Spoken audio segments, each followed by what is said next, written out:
Part 1, Chapter 1. This is the system behind all the ideas that I will use in my channel.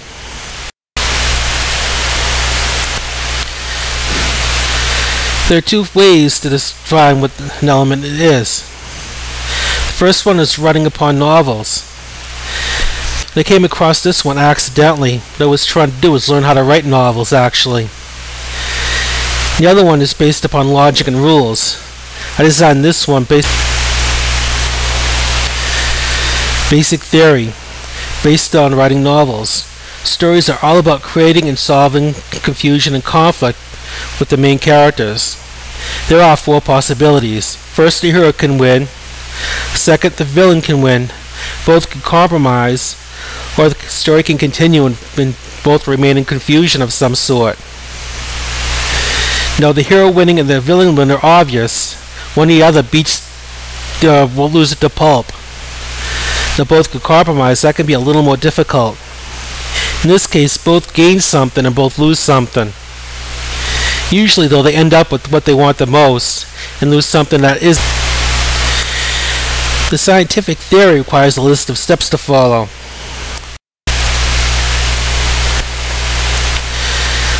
Step 1. Definitions. A definition is just a list of everything that describes an object.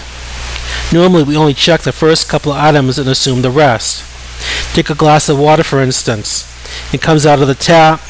It's clear, and we probably don't even check to see how it smells or exactly what the color may or may not be. We just assume it's water. You notice in Object 1, all items are checked. That means whatever Object 1 Step 2. Opposites. In the first object, everything is checked. In the second object, 2, everything is unchecked. We assume that we check for everything that was required for Object 1. There must be a case in which an object exists in which everything is left unchecked. If we didn't check it, then we wouldn't check for it. We wouldn't be checked to see if it was there or not. And notice the connecting line? That must be based upon one idea for this line that the two things have in common. The line is actually what determines the second object.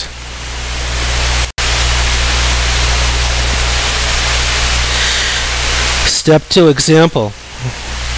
I use the idea of positive and negative in my illustration. For the positive idea, something is being added to yourself or the world around you.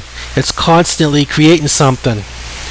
For the negative, something is always being removed, destroyed. It no longer. Step 3. The crossbar.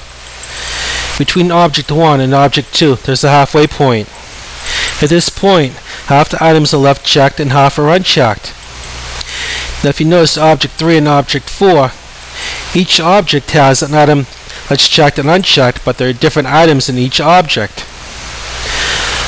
Also, between Object 3 and Object 4, you have the crossbar that defines what each object is. You take one object, use the crossbar idea, and go to the Object 4. The crossbar must have something in common that connects both Object 3 and Object 4. In Step 3 example, for the illustration, I still use the idea of positive and negative. At the halfway point, though, I've added order and random. Order is a set way that everything happens. You know what to expect and when and why. Random, things happen without any rhyme or reason. A tree can become a car, can become a glass, become a pond, and so on and so forth. Both positive and negative can work things by order, and they can both work things by random.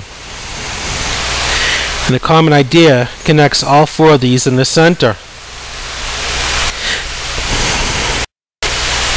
The conclusion. This is a system that will be applied to the idea of elements. We'll use it to define what an element is and how they act. It's also a system that can be applied to almost anything else in life. It just takes a little bit of understanding and study and learning to understand how to apply it and what it can be applied to and how.